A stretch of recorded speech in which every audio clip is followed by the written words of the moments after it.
And when we think about the meaning of a circle, right, it means unity and connection. And when you stand in the circle, nobody's in front of you and nobody's behind you. You're all one in the circle. Mm. There's no end and there's no beginning. So it doesn't start with the coach and end with the starter. The entire team is a part of this circle. Mm. So when we think about how do we improve our teams, how do we optimize potential, how do we build championship cultures and have standards of excellence, it starts with this oneness. We're all in this together, and the more we collaborate and the safer we feel collaborating and working together, the more opportunities we create for ourselves.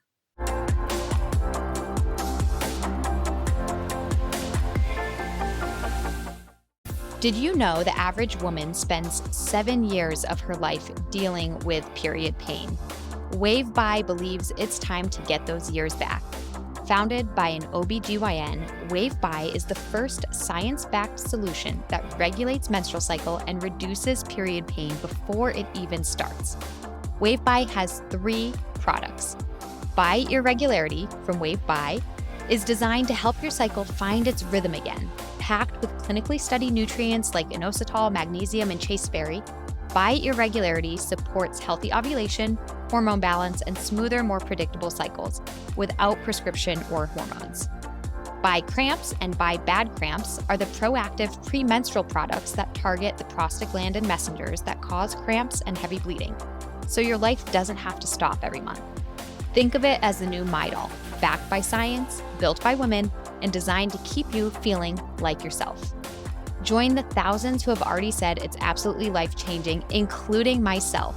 I've been taking this product every day for nearly 6 months. I take By Irregularity and By Cramps, and it has absolutely reduced my cramping and regulated my cycle. It is super predictable.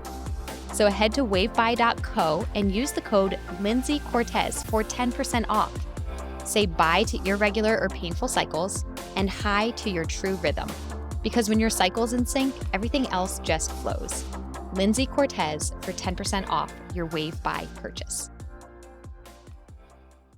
Welcome back, fans. It's Lindsey Cortez, registered dietitian, sports dietitian, and your host of the podcast. We have a returning guest today, Kate Bennett. She is a clinical sports psychologist and licensed Way of Champions trainer. She is a downhill masters national champion, in addition to being a 2-time national track cycling champion. Prior to her clinical training, Dr. Bennett was an athletic trainer and cycling coach. Throughout her career, Dr. Bennett has combined her sport experiences and clinical expertise to treat athletes recovering from eating disorders and REDS, relative energy deficiency in sport. More recently, Dr. Bennett launched a second business, Full Send Consulting, to focus on building championship team cultures by winning the relationship game.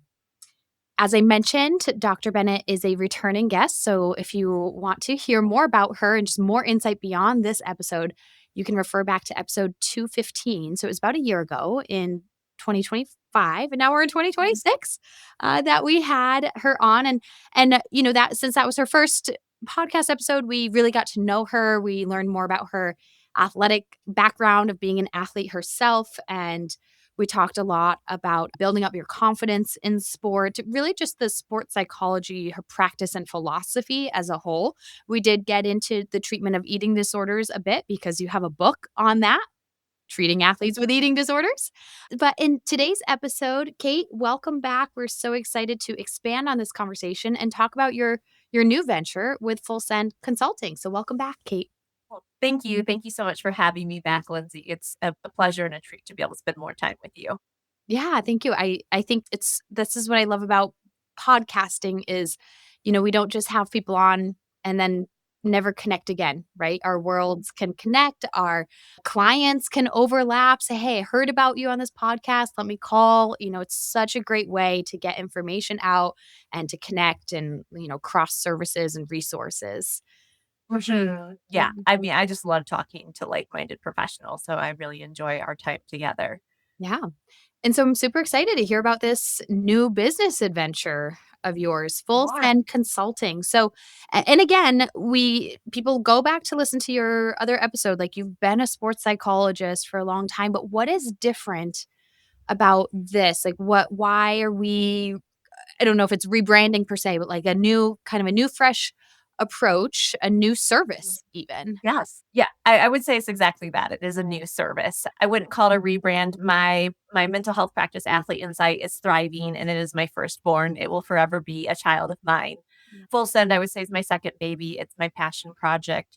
But it really came out of the nature of need. What I have observed, I've been working with athletes and eating disorders for nearly 2 decades now. And what I've observed is a couple things. One, I can help one individual at a time, but I'm a limited resource. There's only so much that I can provide. And so part of me was already yearning and itching to get into more systems approaches where I can help more athletes have a bigger impact and more of a ripple effect, if you will, by serving teams and coaches and knowing that can have a wider spread reach. But I'm a clinician at heart. I will always be a therapist. That's not going away. But two, the other thing that I've realized throughout the span of my career is that when I started, so way, way, way back when I started specializing in athletes and eating disorders, there'd be like a talk about athletes and eating disorders at like 3 conferences a year. And it was always like, oh, you treat athletes just like everybody else. So we've come a long ways where we went from in the early 2000s to you treat athletes like everybody else to like, oh, actually, no, athletes have their unique case conceptualizations. They have different considerations and factors to think about and aspects of training and nutrition to be managing compared to a non athlete. So we've come a long ways with regards to we actually treat athletes and high performers just as they are and really start to appreciate the nature of them and their lifestyle and their physiological, medical, psychological, nutritional needs. But what I've also noticed throughout this like almost 2 decades of a career is that we talk a lot about the prevention of eating disorders. We talk a lot about the prevention of mental illness. We talk a lot about preventing suicide, and yet the rates are going up. And so, what's the gap between us talking and educating and the prevalence rates going up and athletes continuing to struggle in these high stress, high pressure cultures and systems? And what I've really come to realize, and I know that our conversation today is going to unpack it, but there is a deep need within our systems, in our sports systems, to become reset and really truly make sport a protective factor in athletes' lives. Mm. So often right now it's a risk factor, right? We identify sport culture as a risk factor in the development of an eating disorder or anxiety or depression. And my new venture with Full Send is this idea of how can we go into individual cultures and systems, a running team, a soccer team, a volleyball team, how can we go in and work with teams and coaches to reset their culture and really help them make it a protective factor in the lives of athletes. And so Full Send is a little bit different in that I'm going from the individual work to really focusing on coaching coaches and coaching teams to have what I would call a championship environment. So we still have these high standards of excellence, but the excellence and the expectations are built upon psychological safety and human beings and wellness and really prioritizing the need to feel like we matter and we're valued and eliminating scarcity mindset. And so Full Send is kind of a leap of faith on my end. I'm doing something brand new and different, but I truly believe in my heart and my soul that this is going to make a big impact and we can start to change culture and really allow athletes to thrive within their sports and their lives. I resonate with a lot of this personally, professionally, that in my practice as a dietitian, like for an individual to see transformation, that one-on-one consulting as a clinician in your work as a psychologist, that one-on-one consulting is just so powerful. And yet we need to look at like system wide to see true change. Why are so many individuals struggling? Because there's issues systemically. And so that's why in my field of nutrition, I'm super passionate about nutrition education on that team level approach. In my former jobs, when I was like employed full time at universities, like that's what I focused on was we need just education resources team wide for the coaches, for the athletes, for the incoming. Like it's just so, so, so powerful. Even though individual transformation, I think that one on one work is just so important, and yet it's like less individuals might struggle if there was more support systemically. So I really resonate with that in my own field. Is something else you said just left my mind and really resonated with me. Well, anyways, love everything you said. Um, but I do think that when we're talking about eating disorders, that's actually this is what I remembered, came back to me. When I first started this podcast, Kate, I remember, like, researching other podcasts that I listened to, and I found the same frustration that I'm like and this was back I started the podcast in 2020, but I was frustrated about so many people talking about eating disorders, talking about REDS, talking about disordered eating. Same thing. You go to a conference, it's like, okay, we've defined it. What are we doing about it?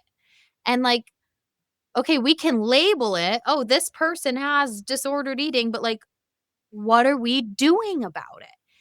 And I really had this thought when I was like, when I create this podcast, this was at its inception. I wanted people when they were listening to the podcast to not just educate themselves because knowledge, in my opinion, isn't truly power because you have to do something with that knowledge, right? Like you can have all the Mhm. information, but if you're not applying it to your life, then it's not powerful. It's not transformative. And so when I started this podcast, I wanted to help people like, okay, we're listening and educating, but we're actually motivating people for change to take the next step. If people are listening to my intro that plays for every single podcast, I say reach out for help. Now, things have transformed over time where in the beginning of my podcast, I meant like reach out to me for help as a dietitian, you know? And that's not necessarily the case right now. I'm only running a small REDS recovery group membership, but I'm having experts like you come on so that people, as we're listening, reach out to Dr. Bennett. Look into full send consulting from a team approach, or if you still need the one on one, she offers that too.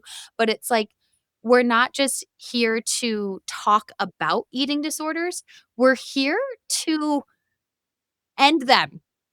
Like, Yes. Yes. recover from them, get help, improve ourselves, right? And so I think that's what I'm hearing from you too, is that full send consulting is this frustration, like, why am I still treating individuals? Not that you don't love treating them, but it's that frustration of like, we need to take that next step to change the systems and not just keep talking about the same stuff. Right, right, 100%, and I would say the frustration's more with the breakdown between the education and the action, right? Like, the Yes. why do we keep telling people what it is, and yet nothing's changing or things are perhaps Mhm. getting worse, and certainly, right, social media, we've had all sorts of factors pile into my career span, so there's a lot that we continue to have this uphill battle with, but truly, I think it is this idea that we can treat one individual at a time and forever that will be a privilege and an honor to step into somebody's story and support them through it. And yet that gap of like how do we decrease the prevalence rates? How do we change systems? How do we make it have less of a negative impact, sport have less of a negative impact on these athletes and these dancers and these performers who Mhm. are in these high performing cultures. And so it is, I think it's as much frustration as it was it just kind of it was like, the best word I can use, like a calling, like, it just came to me, and it was so obvious and so clear that I couldn't not do something about it. It Yeah. wa and that's really full send, like, this leap of faith, like, I'm going all in because I believe in it, but I also I couldn't just stand by and watch it continue to happen the way it is. Well, and to the other point that you brought up, it's like, okay, we're more knowledgeable about eating disorders and REDS in athletes now than we were 10, 20 years ago, and yet the rates keep rising. But I think it's a testament of a lot of factors going on at once. Yeah, social media took off between 2013 to 2016, you know? Mhm. And so we're just now seeing what does a decade of that how does that impact a generation? Well, quite Mhm. a bit. And we've also seen, just girls in sport, females in sport, like the progress over time has been tremendous, but it's like every 5 years, it's like, whoa, there's like way more girls in sport at a way higher level, at a younger age, at older ages than we saw just Mhm. 5 years ago. So we have all that we're dealing with and addressing. And I think children in general are specializing in sports at younger ages than they were just 10 years ago. So how does that high performance on a 12-year-old, how does that impact them? And then when they're 22, how is that impacting them? Mhm. So yeah, so many different factors in our culture and society that might be contributing to eating disorders in sport.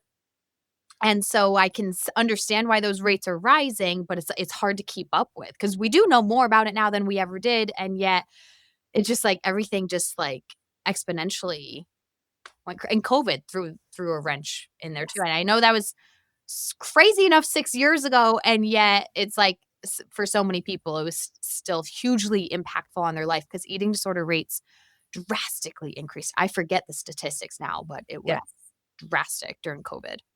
Yes, it was. Mhm. Yes.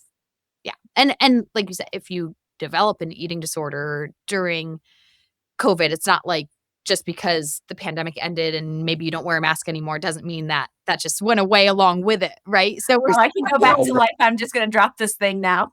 right, No, unfortunately, does not work that way. right, right. So I think that this calling of yours, it's just so needed because it's yeah, you know, you're one of those people you've been seeing, you've been working with this, helping people and seeing these numbers rise, and you're so dedicated to change that. Yeah. Mhm. Yeah. I'd like to hear more about the approach that you mentioned. You mentioned you're trained by way of champions and that's being incorporated into full send consulting. So could you share what is way of champions and Yeah. like, what does that mean as far as this approach in your space of working with athletes with disordered eating? Yeah, absolutely. So Way of Champions, it was founded by Jerry Lynch, who is a dear friend and mentor of mine. And his approach, so he's been a psychologist and sports psychologist literally longer than I've been alive. And so he's as I've watched kind of this field of athletes and eating disorders grow, he's watched the field of sports psychology come of and grow and change and Right. evolve. And he developed his philosophy around supporting championship cultures and teams through more Eastern thought and Eastern philosophy. So a lot of Taoism, some Native American mysticism, a lot of mindfulness, meditation. We call them feelingizations, right? Kind of getting feeling into your visualization, not just kind of the head experience of it. But We Have Champions, really, we're a group of like-minded professionals who really see that sport can be this tremendous platform for individuals to grow and thrive. And it's built upon transformational coaching. So often things are transactional. I give you this, you give me that. If you work extra hard in practice, then I give you the starting position. If you work extra hard in this workout, then I'm gonna let you travel with this team, right? And so there's give and take and exchange.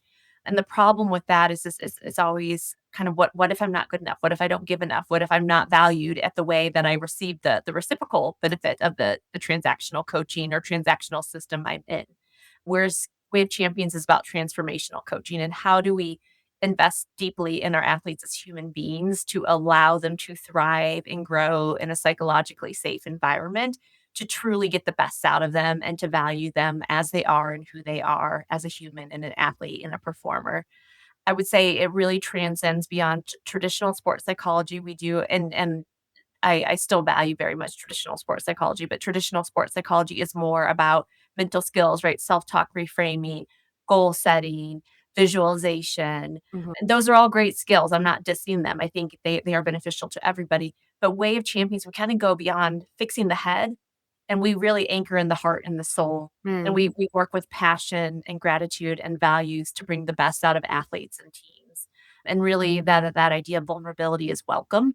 So instead of being seen as weak or instead of worrying about a mistake, I'm allowed to make mistakes. And in fact, they're valued and they're an important part of my growth and progress. And so Way of Champions is about the heart and the soul of the athlete and the coach and the team. It's about really allowing athletes to feel safe environments in environments where they can be vulnerable and they can take risks and they can fail and know that no harm will come of them because of that. And it's really about values and purpose and anchoring ourselves into something much larger than I want to win this race or I want to be on this podium or I want to make this team. Yeah, I think how you phrased like those transactional relationships that can actually apply to so many different things in life, even like school. It's like study and you'll get a good grade.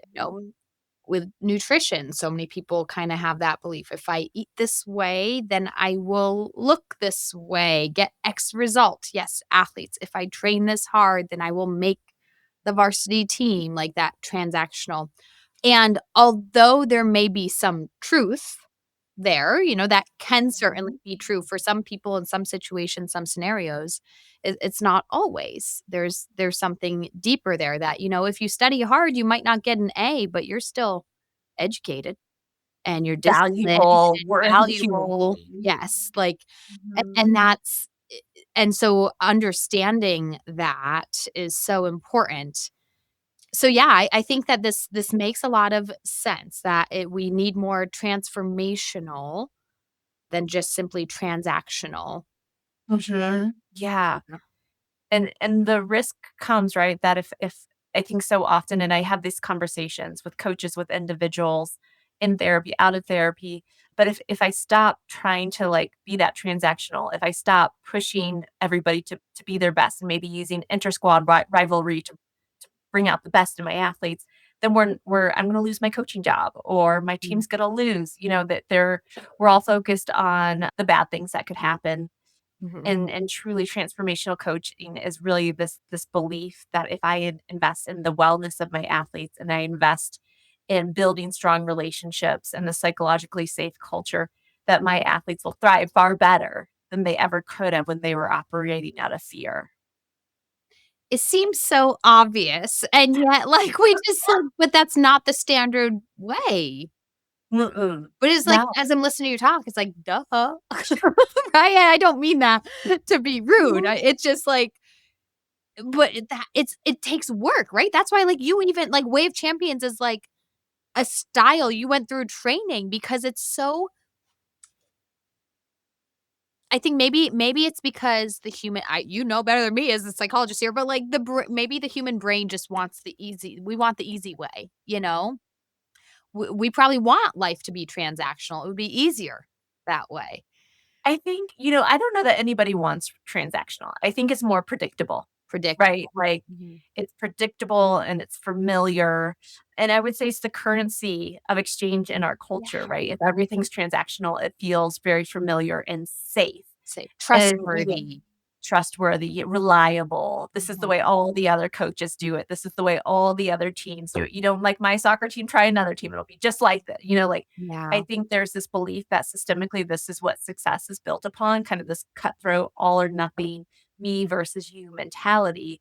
And truly, I think it's built upon fear, right? Like, but if I try something else and that fails, that would be worse than doing what kind of works and gives me a bit of success.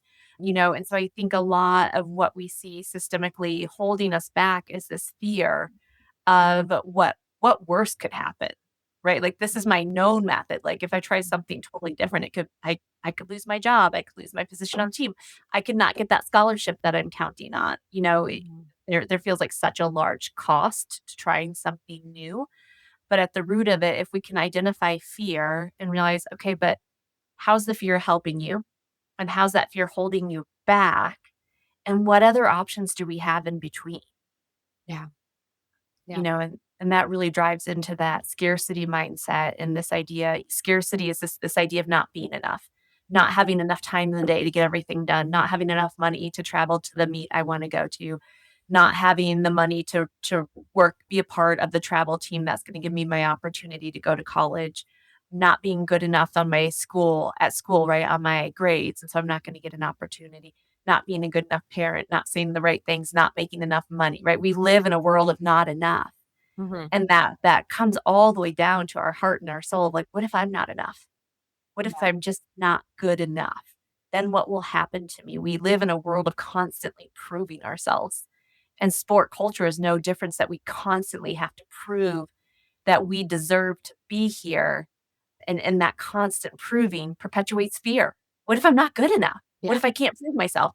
What if I don't show up the way I need to in the tryouts? And so it's this vicious cycle of trying to prove myself and being scared I can't prove myself trying to be better, trying to get that starting position or get the spot on the travel roster, Mhm. that perpetuates more fear and that scarcity mindset of I have to keep doing more in order to be enough. But that's what's impacting our mental health, right? It's not being able to take a breath and realize I am enough. I matter. I'm valued. Who I am is valuable. In fact, what we know is when a individual, I'll just say soccer, right? On a soccer team, if an individual knows that I am valued on this team as who I am and my role in this team is this, they actually start to contribute more to the team because they feel safe. And so they show up and they take more risk and they have a higher contribution and a higher commitment to the team than if they're constantly worrying about, do I matter? Am I important? What is my role? And so it's incredible that the more we establish the stability and safety in teams, and the more athletes understand that they have important roles, whether they're a starter or a bench warmer, whether they're the top runner in the team or not the runner, right? They're the person that stays home and trains all the time, that you matter and your role is so important and critical to our team that we care about you exactly where you're at. Then they'll contribute more. They'll give more to the team. They'll take more risk. Yeah, yeah. This is so good. It just I think too, coming from that fear-based and scarcity mentality, it ends up making people really focus only on themselves, Mhm. which is makes sense in sport, like you're training yourself and your body, like you know, you have to focus on yourself, and yet but when you're doing that too much, then you're not thinking about the team. And, Right. like, this is huge because it actually takes away from that, and you're hurting yourself in the process when you're focusing on yourself too much. So it also so that scarcity mindset, that fear-based, "Am I good enough?" ends up kind of making us more I don't wanna use the word selfish, but something like that, self-focused, Mhm. when we're instead doing actions of like, "This is my role and value on the team," like, I'm showing up, like, I'm here to improve myself because that improves the team. It's Right. and it's such a different approach. This is a bit cheesy, but I will share it. A silly, cheesy quote. That I actually remember the time in my life when I came across this quote, and I was 28, so I was kinda old to be having this aha moment. Right. At least you had it. And it was, "Stop trying to prove yourself, just improve." Something along those Mm, mhm. and, like, at 28, because I did, I had that I, identify as a lifelong athlete and a high performer and a high achiever. And it was not until I was 28 years old where I was like, "Why do I still feel this overwhelming pressure to prove myself in everything in life?" Right? I was at that point a recreational athlete, but still trying to be competitive. I was trying to prove myself in my career. I was trying to prove myself in my job. I was probably still trying to prove myself in my family, like just all this stuff. Right? Like I was Yeah, up until 28, I was always trying to prove myself. It was exhausting. And then finally, 100%. I that simple, like, change and, like, just add the letters I am, just improve. Like, I had it on a Post-it note on my work desk. That's why I remember how old I was. I That's can remember it. awesome. Yeah, yeah, so and then that kinda goes to what you were saying, though, of this, like, athletes in a high achieving world, we're always trying to prove ourselves, prove our spot on the team, prove that we can run this time, whatever. And but it takes away from the value that you have, even if you don't run that time. Even if your Right, spot on the team changes, it's like, but you still have value. And it's important to just continue to show up and improve yourself. right, 100%, and picking back off what you said about, like, when I'm so internally focused on how do I make myself better? How do I compete? How do I get that spot on the team? How do I get that sponsorship? How do I create this opportunity for me? What we start to see too, and this is a lot in female sports, but we are really nice to each other on surface level, but deep down it's like, "Oh, Lindsay, she's gonna take my spot. I can't trust her." So much Right? And now we competitiveness. become adversaries or enemies on our own team Yeah. because I'm so worried, but even though I kinda like you as a human, that you're going to outwork me or outprove me or outdo something and I'm not going to be enough and you're going to take my spot. And that makes me feel scared. And that makes me not trust you and not want to work with you and not help you. And now we pull the team down, right? The whole team's potential just dramatically goes down when I start to fear my own teammates versus if I was able to say, gosh, Lindsey, she's an incredible sprinter. I want to keep up with her because that's going to make me a better runner. And Lindsay's like, oh gosh, Kate's awesome at her starting pace in the 5K. I'm going to learn how to pace like Kate. Like all of a sudden, we see the value in each other and we both become better athletes. We both get better, right? We both improve. And so I think so often there's also this, and this is part of Way of Champions, right? Winning the relationship game when we can learn to trust each other and rely on each other. No, you've got my back and I've got your back. Then we're all going to get better. We're all going to improve because we're not scared of our own teammates. Fans, I'm pausing the conversation again to check in on you. Are you concerned that you have REDS? That's relative energy deficiency in sport. It's a syndrome of not ideal health consequences and performance consequences that all stem from the idea that you're not fueling optimally or fueling enough for your sport needs. I've become an expert in this over the years because unfortunately, a lot of female athletes struggle with this. We have research that shows sometimes up to 90% of female athletes might be suffering from at least one of the side effects of REDS. Other research says that up to 45% of female athletes are struggling with disordered eating. These are big statistical numbers, and I don't like it. I'm here to help you become fierce, fit, and fueled. So first and foremost, head to lindseycortez.com/REDS to learn more about REDS, listen to past podcast episodes, and take our free REDS quiz to see if this might be a concern for you. From there, I've got 3 ways to help you. 1, download the REDS Recovery Guide and start taking action right away. 2, join our REDS Recovery membership. For a very affordable $15 a month, you will have access to me as a sports dietitian to educate and empower you to fuel better. We meet once a week for live calls, Q&A. You have access to the recordings if you can't join live, and a community group chat to support, encourage, and motivate you along the way to fuel fiercely. Last, spots are limited for one-on-one help, but I can help you personally through one-on-one coaching, be it my Fast Track program, the Female Athlete System of Transformation, or perhaps Fuel School, depending on your age. All of that is on my website, lindseycortez.com. But because one-on-one spots are limited, I really want to encourage you to join the REDS Recovery membership. We live in a world where it's very easy to just pop online, read an article, listen to a podcast, and I think we do a decent job at getting information out there, but we all need someone to talk to and really ask those personal questions, and also be open and honest in a community that's going to support you in your fueling needs and goals. And that's exactly what this membership is. So only $15 a month. We meet once a week, and you will be provided with so much education and empowerment and support. I know you won't regret joining.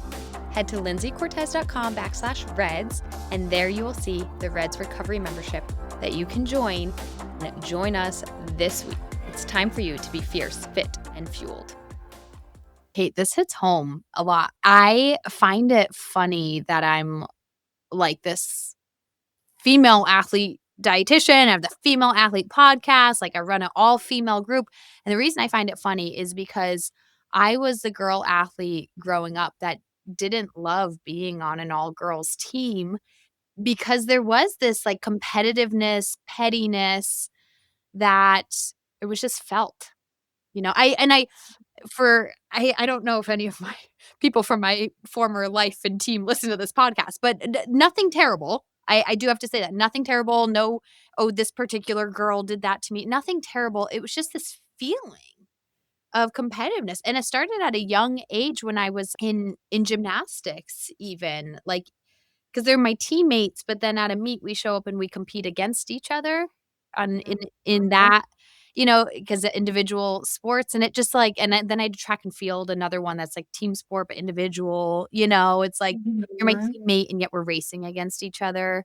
So there was often this feeling of competitiveness among my own teammates. And I have met many female athletes through the years that have even more serious girl drama on their teams. But this is why a lot of girls like say like, oh, I get along with the guys better because they don't tend to have that quite so much. And which is funny because typically guys and men are considered far more competitive. We're totally Mhm. gender stereotyping right now. But, and it's like, I felt that a lot. So it's funny because to me, I very often, like growing up, like didn't love all female environments. I didn't love Mhm. all girls teams. There was a moment in time where I worked in an all male environment and I, on some levels, thrived in that. And then I Mhm. switched gears because something in me changed. And I would say at the height of my business and when I had, like, so many female clients, we had a group going, I had a female dietitian working alongside me and an assistant, and the 2 of us were amazed at, like we were like, "This is what girl power is." And she's a dietitian, Jenna. She worked with me for a number of years, and it's just because of my personal life situation that she's no longer working with me, and my business has scaled back. But we were both kind of in that generation that we were like, girl power wasn't real 10 years ago. We actually hated girl power. We were too competitive with our the females Mhm. around us, and we finally, like, had it and understood it, and it was so powerful, and we were seeing progress, and we're working as a team. It was just amazing.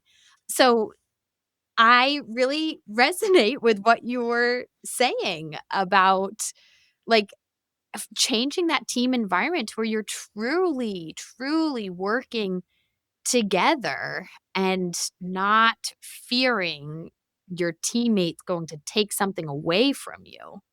Right. And, and on top of that, like, I'm just thinking the Olympics are coming up, right? So we've got Mhm, teams are making selections. A lot of teams have already been selected, but those alternates, right? The people who make the long list but don't make the short list, or the people that make the short list and they become the alternate. mhm. So often people wonder, like, if a team wins a gold medal but they never suit up or they never dress, are they still part of that Olympic medal? And 100% yes, with the belief that you pushed your teammates to be better competitors. You pushed them Absolutely. in training, you held them accountable, you showed up, you supported their confidence and boosted their morale and brought positive energy. And so often we also think like, well, you're only valuable if you're the one that competed and earned the championship or earned the medal or got the position. But gosh, if I was that teammate and I knew I was so valued and that my team just won gold and I was the alternate, or maybe I was on the long list and I was at the training camp, but I didn't get selected. And I was both devastated and honored to have trained with this group. I would know that I had a piece of that medal. A part of me belonged in it because I was such a positive contribution, because I gave everything I could to lift these other women up and be their allies and support them to their highest levels. So that reminds me of an Olympian we had on this podcast, Misha Powell. She's a 400-meter Canadian sprinter, and she has a book. So just, go on my website, lindseycortez.com/podcast and search Misha Powell to find her episode because I'm not sure which number it was, but wrote a book and similar for her that she's an Olympian, but she didn't compete, right? The alternate. Mhm. And she spoke on our podcast and in her book about what that, coming to terms with that and what that really means. And Mhm. so that's like, that exact example as well, which is yeah, and it's so true that and this is why even in sports like track or gymnastics or swimming, as I mentioned, like that kind of sometimes seem individual. Like, no, this is why it is a team sport because the morale, the support, the encouragement, every day of training, even just knowing like somebody's got your back, somebody's there. If you're feeling an injury, a twinge, like you're not alone, somebody can step up for you. There is so much power in that. 100%. Yes. Mhm, And, in that last thing of, like, pushing your teammates to be their best, right? Sometimes we think to play nice, we have to be, like, a little more passive and, "Oh, you wanna do that? Go ahead. I'll just stand by and watch." Like, no. If we're both competing to our full stability, we're pushing each other to be our best, and so we've got each other's back, and we bring that positive energy. But we also hold each other accountable as allies in this common goal mhm. to bringing each other to our best selves, right? To being competitive and knowing that being competitive as a woman or a girl, a female is okay. And we can do that in a very respectful way and achieve incredible things together. Yes.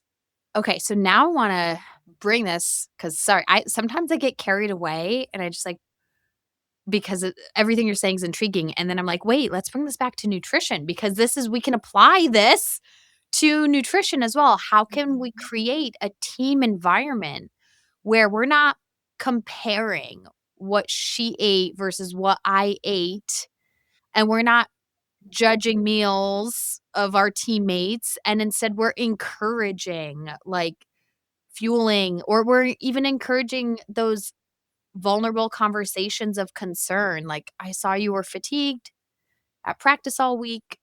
I also, I'm concerned about your fueling." Like, how can we lift each other up? So how can we this is a broad question, so attack it however you want to, but, like, Mhm. how can we use this approach and this, like, be there for each other, girl power mentality, like, really support each other in the nutrition piece, not just the performance piece, like, the nutrition as Mhm. well, because that's to your point of how do we truly prevent and treat eating disorders in athletes? It can be from the team dynamic, from the support, from the culture that we're creating. Mhm. Yeah. So the first thing that comes to, well, 2 things. One would be values, like, what are our team values? And within that right there, there's gonna be some level of athlete well-being. And so, a coach can help a team establish values. I think the team itself should be able to contribute and identify a value too. But when they are noticing, "Gosh, I'm worried about you," they can use values to reflect of, like, how is this value orienting you towards our or how's this behavior orienting you towards our values, and how is it supporting our values as our team? The second one is, I think values is an incredible one of, like, okay, this is what we value, and now here's action. This is how we do it. And that becomes a team standard. Our team standard is to fuel our bodies. We are a team of women and girls and females who believe that when we fuel our bodies, we are our most competitive selves, right? And so now we have a standard that we hold each other accountable to fueling our bodies. And the team can decide what that looks like, right? But pre-performance meals, right? This is how we fuel our bodies. Post recovery snacks. This is what we do. Big workouts. Oh, we all have our run fuel in our little hip packs that we're carrying around. Like this idea that we all do it together and it's a team standard versus like, oh, she had a problem, so she has to bring a snack on the run. Yeah, and Oh, I pulling one person out. Yeah. yes. Yeah.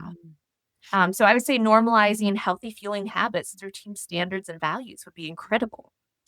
You reminded me when I worked at the University of Georgia as a sports dietitian, I worked really closely that year. I only worked there 1 year, but I worked really closely with the equestrian team because they had in past years quite a lot of disordered eating disorder issues. Such a unique sport where there's quite a lot of athleticism, but then they're also riding on a horse, so there's some body weight concern, and they're also being judged in an odd way, and physical appearance is not supposed to be judged, but sometimes it feels like it is, in Well, 100%. I grew up in equestrian. I grew up on horses. I can validate. Yes. Yeah. So that team was struggling with disordered eating and fueling at that time, and this was not my idea. This was initiated the year before by a dietitian, Maria, and then the next year, I took over working with that team. But the approach was exactly that in the beginning of the year. We did lots of team, like, bonding with, like, just me, and the coaches stayed out of it, which was nice because they wanted them to be real vulnerable with the nutrition department. But we had this awesome we got it printed on this awesome, like, board in their locker room of team values. And that's where the nutrition piece started. It was not eat healthy, it was the value was like, you are more than your body. The value Yes. was like, I forget exactly, but we had 10 principles on this Mhm. giant board in their locker room, and again, a different dietitian did it with them the year before, but we made sure the next year we said, "Which ones do we love? Which ones do we wanna tweak, change, add?" And it started with exactly what you said, the values, and if we know what our values are, then we can support a teammate that's getting off track, right? And it's not calling them out, it's not pointing the finger, this is something that we care about for all of us. Yeah. And I mean, Lindsay, you just, if we go way back to the start of our conversation today, but the value wasn't eat healthy or wasn't eat enough, it was take care of yourself. Yeah. Right. And that's so when I say like we're educating, educating, educating, people know what to do to eat healthy, but we're not teaching them how to do it. Mhm. Right. And so that values example is such a wonderful and beautiful description of like, yes, we want you to eat healthy, but this is how we want you to be. Yeah. And if you're doing these things, then your body will be healthy too. Yeah. Yeah. Yeah, I'm trying to think of other things that kind of once we established their values, which were set by the team, not by me, I Mhm. certainly help because of my education, my work with them, I influenced it, but the girls create their own values. And then it was my role as the dietitian was like, all right, so now we're having pre-competition and equestrian can last all day, right? So like Mhm. they equestrian did great with like their I might like almost like booster club. Like, the parents are really involved in that sport as well, right? Yes, So, like yes, they are. yes, so the parents would come and we would have, like, buffets of food because it was, like, all day too, but they coordinated with me. What are we serving? What are we having? And for on competition day and we had specific foods that the girls picked out, we definitely want this. I feel best when I fuel with this before I start my competition, get on the horse, certain recovery foods. And then, for the girls that maybe weren't competing, well, we just need like lunch, we had Yes. those foods available. So it was just nice because it transitioned over. We know our values, our coaches support it, our parents support it. Now we're applying it through the provision of food. And I don't need to, as their dietitian, watch them like a hawk and say, did you eat that? Did you eat that? Because they're following through with it because they care about that. It's, they established Right, this is important to us. So I thought that was a really unique team. And it was such a different approach than like how I was trained as a dietitian to like do things, right? And it worked. Mhm. It worked. Right, well, and I think that's exactly right, thinking outside of the box is what we need to be doing these Mhm. days. How do we shift the narrative? How do we things do things a little bit more creatively to be more effective and more supportive of these athletes and these systems that we're trying to positively influence? And, thinking about that word of influence, within Way of Champions, we have the saying that your influence is never neutral. And so if you say something that has an impact, like, oh, you should eat more, that impacts a person, positive, negative, who knows? It depends on their relationship with their body and their sport and their Mhm. their moment in time and their humanness. But if I say nothing, right? If I see an athlete who's like, "Oh, I'm not hungry today." Like, that also says something if I say nothing at all, right? And that goes for me, whether I was a dietitian like you or me as a teammate, like, "Oh, I know that our value is that we fuel and we take care of our bodies, and so says she's not hungry."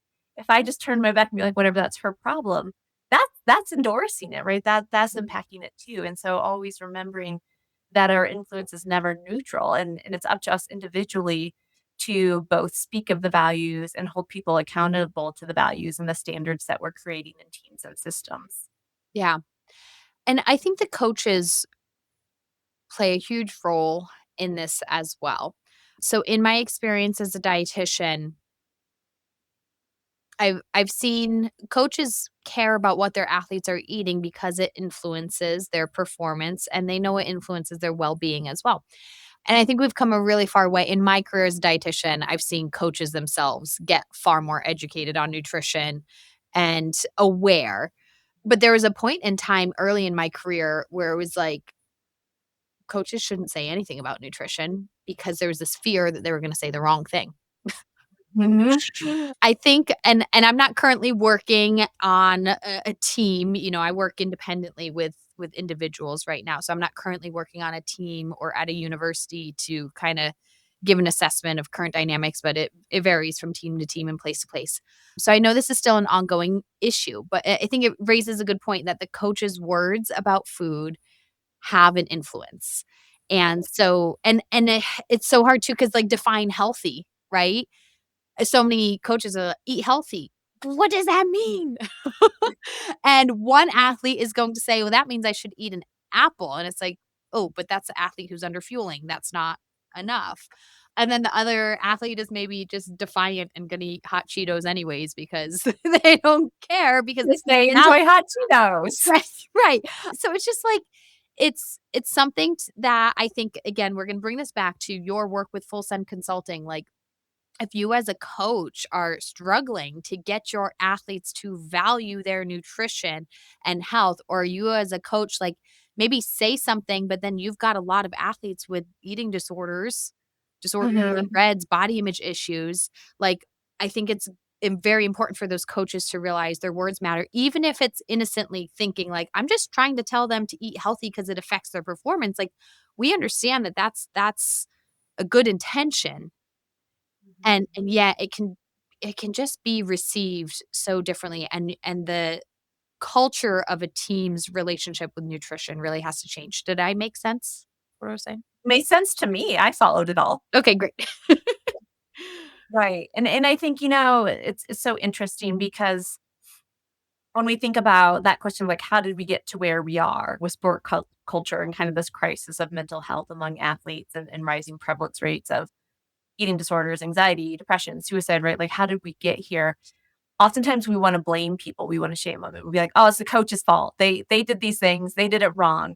Yeah. Not saying that coaches can't stand to educate themselves more. I think we are all called, if we're gonna be working in the lives of humans, that our job is to constantly ask questions and be curious and look within to be our best version of ourselves for the athletes we're supporting.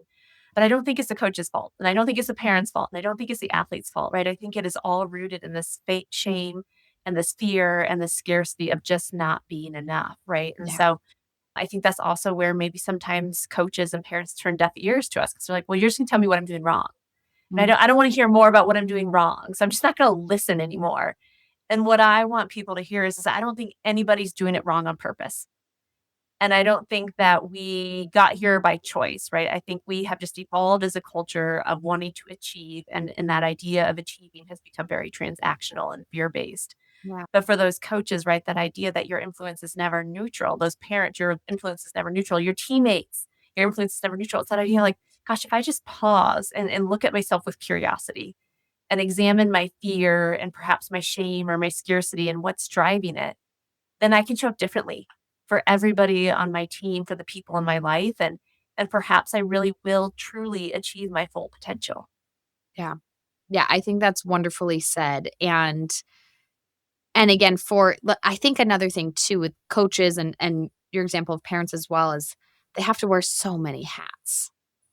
Right? And it's like if you don't say anything about if you're a coach and you don't say anything about nutrition or you don't say anything about mental health, well, that's a problem. But then if you do say it, did you say the right thing? Did you say they're just that's a lot of pressure there. And so it's just I love that perspective. It's not finger point, it's not blaming. It's simply like let's step back and reflect and maybe we can improve or maybe we can reach out to some resources, like you do. Well, Mhm. then maybe we can continue to learn, improve, better ourselves, better the team, better the system, better the environment that we're putting our athletes in. Yeah. Yeah. And I Love think it's exactly that, right? It's about collaboration. mhm, Not me versus you. You're smarter than me. You know more than me. I don't know what I'm doing, but more like let's all work together. mhm. And truly that actually, this is no pun intended, but it brings me full circle because the symbol of Way of Champions is a circle. Yeah. And when we think about the meaning of a circle, right, it means unity and connection. And when you stand in the circle, nobody's in front of you and nobody's behind you. You're all one in the circle. Mm, There's no end and there's no beginning. So it doesn't start with the coach and end with the starter. The entire team is a part of this circle. mm. So when we think about how do we improve our teams, how do we optimize potential, how do we build championship cultures and have standards of excellence, it starts with this oneness. We're all in this together. And the more we collaborate and the safer we feel collaborating and working together, the more opportunities we create for ourselves. Yeah, absolutely. And I like the visual there too. I think that's really helpful. So, Dr. Bennett, thank you for this conversation. Looking at I'm always like, wow, why does time fly? Because we could keep talking. But let's Mhm. just wrap this up with a few resources, like who should reach out to you. And you can, again, share a little bit about your one on one consulting, but definitely full send consulting, kind of actionable steps here for people to take. Yeah, so I would say full send consulting is really we're kind of got two targets. One is working with teams and teams who are open and ready for change and want to embrace this championship culture with the idea that relationships and values and purpose and meaning and mattering are going to elevate teams far more than I would say the more traditional ways. They can find me at fullsendconsulting.co. And that's both for a team. So I work individually, like with teams, I can come into a team and work with that team. And guess what? We start in a circle. The very first thing I do is have everybody stand in a circle and we talk about the circle. But I also work one on one with coaches. So if there's a coach who's like, gosh, I want to bring this in, but maybe I don't know that I'm ready to bring it into the team, or I don't know that we have the resources, or I don't know that I'm going to be with this team next year. I do a lot of one on one coaching and I love helping coaches optimize themselves to then positively impact the teams that they're working with and the athletes that they're working with. And certainly, high achieving individuals can certainly reach out to learn more about We Have Champions and Full Send. And then as you noted, like all my mental health practice is still under the roof of Athlete Insight. Yeah. And when you say, a team working with Full Send Consulting or maybe a coach working with you first on how to improve their team, what type of teams? College teams, professional teams, high school teams? All the teams. I All think every team could benefit from this. I'm working with high school teams here in town right now, and I'm having a lot of fun with them. I've worked with actually like a mix. It actually was a camp that brought me in to bring We Have Champions in, and it was 10 to 14-year-olds. So like little kids, Yeah, which they are sponges and their hearts and their minds were wide open to these love that. concepts.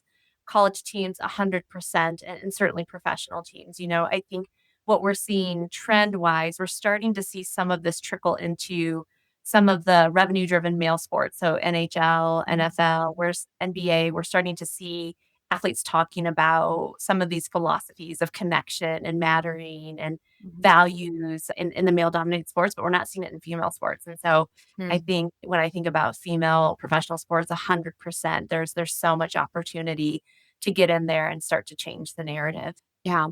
And obviously, somebody can send you an email, pick up the phone to chat with you, but just while we have one more moment, what more specifically does working with you look like? Is it, can it be a variety of things? Is it a one-day workshop? Is it a camp? Is it working season long? All the things? It's all the things. It is. It literally can be a one-day intensive.